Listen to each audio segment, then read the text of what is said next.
साल 2025 अपने अंतिम दौर में है और अब बहुत जल्द साल 2026 का आगाज होने वाला है।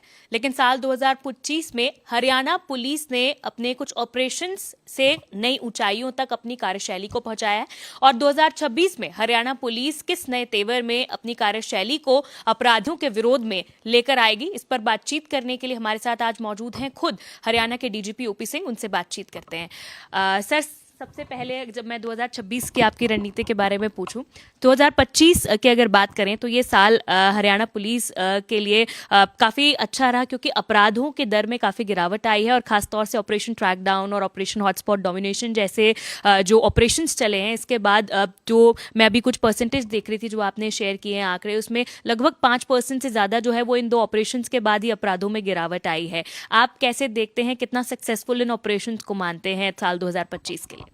देखिए, ऑपरेशंस जो होता है वो लिमिटेड टाइम के लिए, लिमिटेड पर्पस के लिए सारे रिसोर्स लगाते हैं।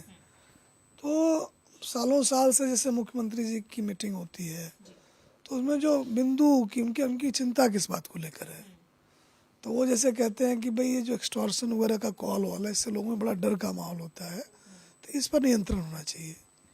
फिर वो कहते हैं कि सप्लाई ड्रिवन एडिक्शन नहीं होना चाहिए, कि ड्रग्स का सप्लाई इतना ना बढ़ जाए कि लोग है इसलिए ले लिए टाइप से, तो वो नहीं होना चाहिए, इस पर सख्ती होनी चाहिए।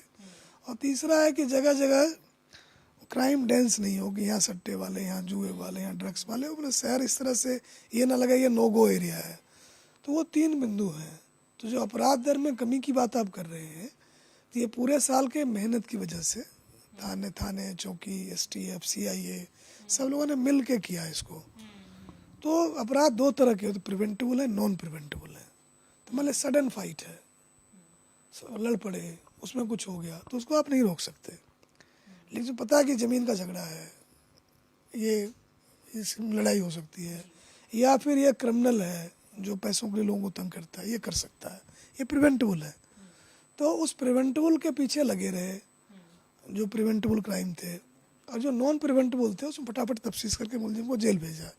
तो इन दोनों चीज़ों की वजह से मैंने अपराध के लिए डेटरेंस खड़ा हुआ, हमारी जो लर्निंग इससे। तो हमें लगता है कि जो वो है उस किस्म के अपराधी जिनका ये पेशा है उनको जेल में रखना, और जो दुश्मनियाँ वगैरह है उसको रिजॉल्व करना जिससे कि वायलेंट नहीं हो, और जो हॉट स्पॉट्स क्राइम के हैं, महिलाएं जहाँ से गुजरती है और रात के टाइम में जहाँ से लोग गुजरते हैं, तो उन जगहों पर पुलिस की मौजूदगी, तो इन सारे एक्सरसाइज से हम अपराध के दर को नीचे रखने में सफल हुए हैं। तो जो 2026 की लर्निंग है कि पुलिस इस काम में लगे रहे, कि जो जिन्होंने अपराध को पेशा बना रखा है उसको जेल में रखने का, जो दुश्मनी वगैरह है तो और जो झगड़े चल रहे हैं उनको रिजॉल्व करने का उसमें लगे रहें, और इलाके में पर मौजूदगी रखें जिससे कि पुलिस की प्रेजेंस की वजह से अपराधी भागे रहें। तो ये तीनों चीज़ें जो है नए साल में और जोर शोर से ज़मीन पर लाएंगे, जिससे कि लोगों को राहत मिले और अपराधियों की मुश्किलें बढ़े। बिल्कुल, अपराध विरोधी जो नीति 2026 है वो और ज़्यादा स्ट्रॉन्ग और ज़्यादा नए तेवर, नए कलेवर में रहने वाली है। बिल्कुल चाहते होंगे। बिल्कुल, हम भी यही चाहते हैं सर। और सर, लेकिन जिस तरह से बात करें टेक्नोलॉजी की, जहाँ तक बात आती है, क्योंकि लगभग 2 महीने का समय यहाँ पर आपके पास था, आने वाले समय में क्या ऐसी नीतियाँ रीतियाँ बनाई जाएंगी कि टेक्नोलॉजी के इस्तेमाल से भी और ज़्यादा सुदृढ़ जो है हमारे सिस्टम को बनाया जा सके? देखिए, टेक्नोलॉजी हमेशा से सभ्यता का हिस्सा रहा है।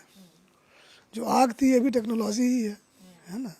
फिर आपका जो एक इक्का बना, साइकिल बनी, जहाज बना, ये सारी टेक्नोलॉजी ही है।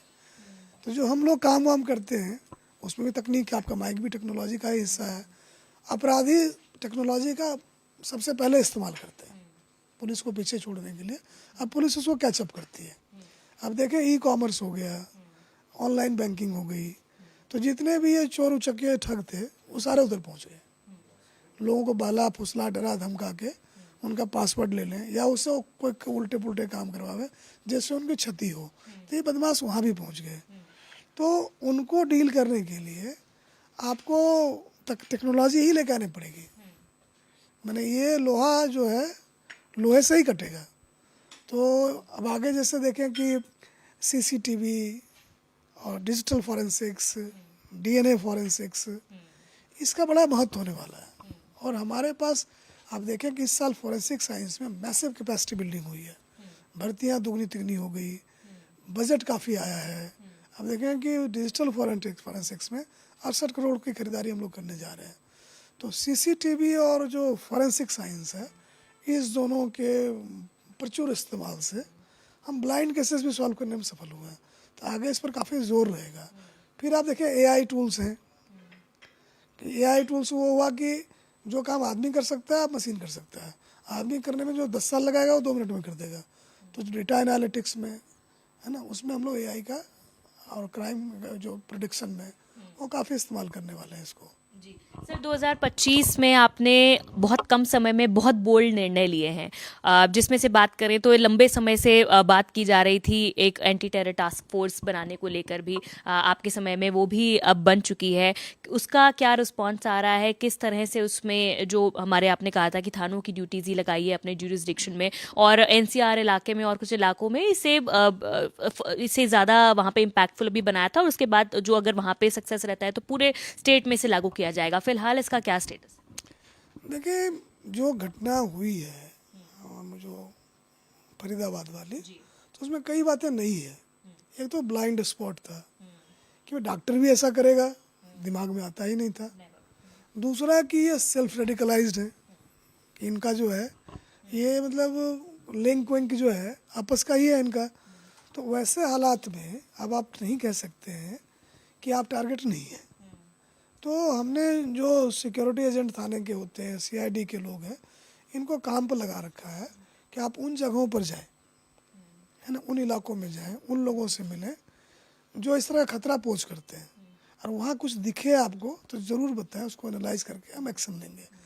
तो टेररिज्म भी अब एक ख़तरा हमारे लिए है, मैंने उसमें अब उसको इनकार नहीं है।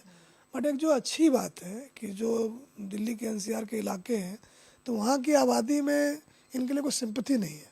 जैसे मेवात की बात करें तो वहाँ के लोग में इनके लिए कोई सिंपथी नहीं है। उनका यूज़ तो ये कर गए नाइट्रेट खरीदने में, स्टोर करने में, बट उनकी सिंपथी नहीं कि जी इनको क्यों पकड़ लिया या ये हमारे लोग हैं, ऐसा नहीं है। तो ये एक अच्छी चीज़ है कि आबादी हमारी जो है वो टेररिज्म के ख़िलाफ़ है। लेकिन हमें ये ध्यान रखना पड़ेगा कि जो ये इस तरह के लोग हैं जिन पर वैसे शक नहीं होता है, वो भी इस तरह काम में हो सकते हैं। तो एक हमारा वो नज़रिया बदला है इनके प्रति। तो हम ज़्यादा मैन आवर लगा रहे हैं, ज़्यादा एनालिसिस कर रहे हैं, और इस बात को लेकर सजग हैं। काउंटर अटैक टीम्स लगा रखी है सब जगह कि इस तरह की बात हो तो हम लोग उसका मुकाबला कर पाएँ। एनएसजी से लगातार हमारा संपर्क होता रहता है। तो एक हम तैयारी हालत में टेररिज्म में हैं। सर, ये साल में आपके बहुत सारे बयान भी ऐसे रहे जो बहुत वायरल रहे। थार और बुलेट वालों को भी साल 2025 हमेशा याद रहेगा, और इसके साथ ही आपके बहुत सारे बोल्ड डिसीजंस रहे, चाहे वो सिक्योरिटी पर्सनल्स को लेकर हो, उसमें भी काफ़ी राजनीतिक बयानबाजी हुई जो आपने सुनी, उसको भी आपको झेलनी पड़ी। तो और साल 2025 में लोग ये जानना चाहते हैं कि as a DGP OP Singh के लिए साल 2025 कैसा रहा, और क्या मेमोरीज है, और क्या आपको लगता है कि कुछ ऐसी चीज़ हुई जो आपको हमेशा याद रहेगी? देखिए, कोई बोल्ड डिसीजन वाली बात तो है नहीं कि आप जब काम करते हैं तो आपके पास ये चुनौती होती है कि सीमित साधन को किस तरह से इस्तेमाल करें कि पब्लिक सेफ्टी का स्टैंडर्ड ऊपर जाए। तो उसमें जो आपको करना पड़ता है आप करते हैं। तो मैक्सिमम पुलिस जो है आपको लगानी पड़ती है कॉमन सेफ्टी के लिए, पब्लिक सेफ्टी के लिए, है ना। तो हमने मैक्सिमम उनको बाहर निकाला, जो क्लरिकल पोस्ट थे उनको बाहर निकाला, जो घुसे पड़े थे इधर उधर सबको निकाल के कि जी आपका काम जो है कि अगर क्रिमिनल ए से बी को जा रहा है तो बी से ए को जाओ। तो अगर क्रिमिनल 1000 घूम रहे हैं तो आप 2000 घूमो। तो एक जो डेस्क के पीछे छिपे हुए लोग थे या किसी सो कॉल्ड वीआईपी के बगल में खड़े फोटो खिंचवा रहे थे, तो इन लोगों को निकाल के हमने कहा जी आप गश्त करें, आप ये चिन्हित अपराधी इनके पीछे लगे, पुलिस के काम में लगे, एक मैंने पब्लिक सेफ्टी की बात करें।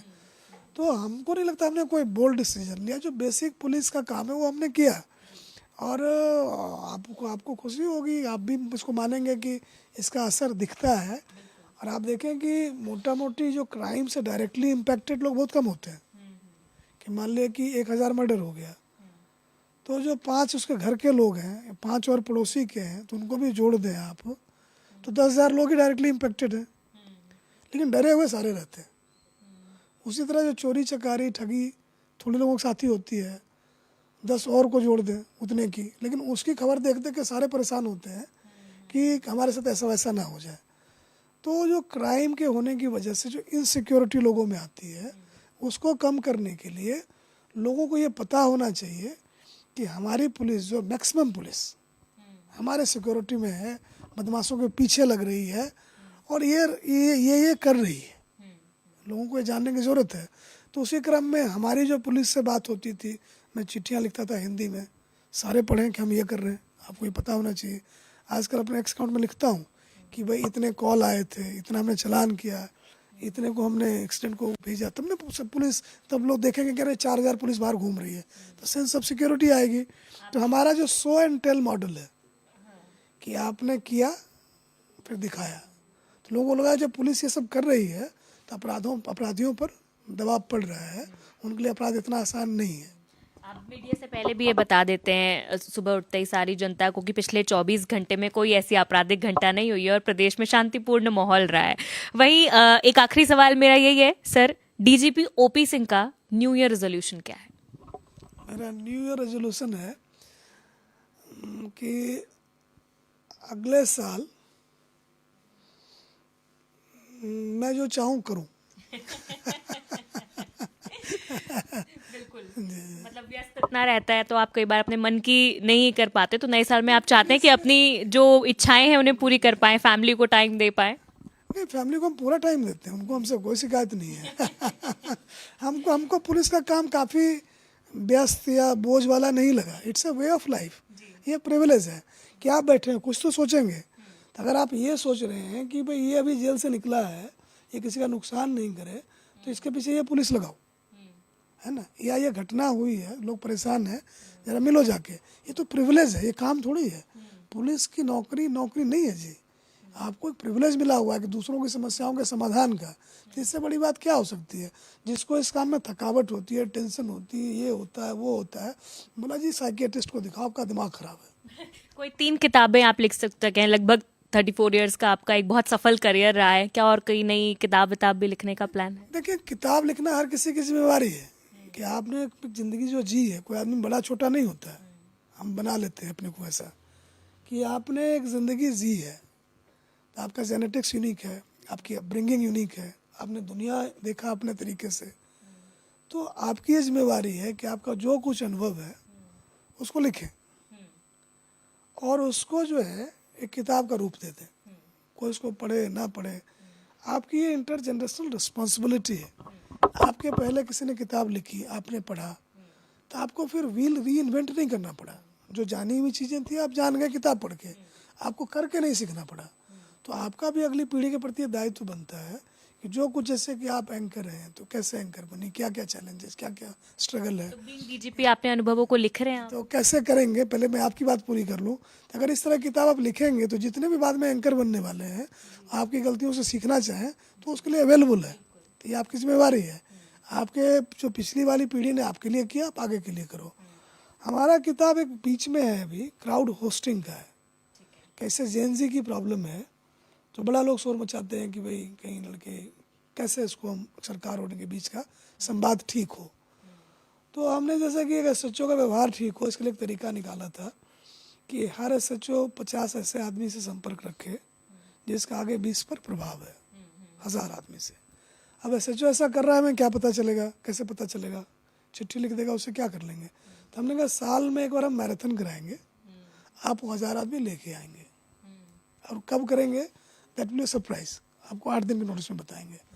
अब इस चक्कर में कि हमारे आदमी कम ना पड़ जाए, वो इलाके में घूमता रहता है, लोगों से बातें करता रहता, बोलता रहता, स्कूल वाले से मिलेगा, बस दे देना, पेट्रोल पंप पर पेट्रोल डलवा देना, है ना, इस तरीके से। तो लोगों से मिलना जुलना उसका इसी वजह से हो गया। तो मेरा कहना ये है कि इलाके में हर तरह के लोग हैं, एक जो कि सही कारण के लिए भीड़ इकट्ठी करते हैं, एक जो दंगे फसाद के लिए करते हैं। तो उसको पता करने के लिए कौन आदमी है जो दंगाई हो सकता है, दंगा फसाद कर सकता है, SHO अपने थाने में क्राउड होस्टिंग करे कि हर 15 दिन में बुलाइए ऐसे लोगों को कि जी आप 500 आदमी लेके आओ, देखिए कौन कौन लेके आता है, उसमें से कौन सा उग्र है, किसके पास गाड़ी है, पैसे हैं, और वो प्रभाव समाज पर बनाना चाहता है दबंगई करके, भीड़ इकट्ठी करके, भीड़ दिखा के। तो ऐसे लोगों की पहचान करें इस तरीके से, क्योंकि ये किसी से पूछेंगे तो किसी का नाम बता देगा। लेकिन अगर आप कहें कि हमारे थाने में कि 50 आदमी इन्वाइटेड है, आप 20-20 लेके आओ, तो जो 50 आएंगे तो आपको बातचीत से पता लगेगा ये एक ऐसा आदमी है। तो अगर लगे इसमें कोई उग्र है जो लॉ एंड ऑर्डर प्रॉब्लम खड़ी कर सकता है, तो वो सारे कानून पढ़ दीजिए उसके ऊपर। तो हम इसको क्राउड होस्टिंग को एक पुलिस के फील्ड क्राफ्ट की तरह सोचते हैं कि ये एक्सेप्ट हो, तो बाद में जाकर जो भीड़, बड़ी भीड़ हिंसक बन जाती है, वो क्या है, जो हिंसक बड़ी भीड़ है, ज़्यादातर लोग तो वैसे ही तमाशा देखने आ गए हैं। जो आगे का कॉलम है, आगे के 50-100 आदमी हैं, उसके जो 5-10 लीडर हैं, वो सारा ड्रामा करते हैं। तो वो जो 5-10 कौन है हर इलाके में, उसकी पहचान, और ये मोस्टली क्रिमिनल एक्टिविटी में रहते हैं, सारी ठगी ठोरी में लगे रहते हैं। तो उस ठगी ठोरी इसके गले में बांध दें तो इनकी सारी जो लीडरी है निकल जाएगी। तो हमारा ये उस पर मैं काम कर रहा हूँ। दूसरा, हमने अखबारों में काफ़ी लिखा है, तो वो काफ़ी आर्टिकल इकट्ठे हुए हैं 300 पेज के आसपास, उसको पब्लिश करेंगे। ठीक है, बहुत शुक्रिया बातचीत करने के लिए और अपने अनुभव साझा करने के लिए। तो ये थे हमारे साथ हरियाणा के डीजीपी ओपी सिंह, जिन्होंने साल 2025 के अपने अनुभवों को इंडिया न्यूज़ हरियाणा के साथ साझा किया, और इसी के साथ साथ साल 2025 में किस दमखम के साथ पुलिस जो है वो अपराधियों के विरोध में सड़कों पर रहेगी, उसके बारे में भी जानकारी दी।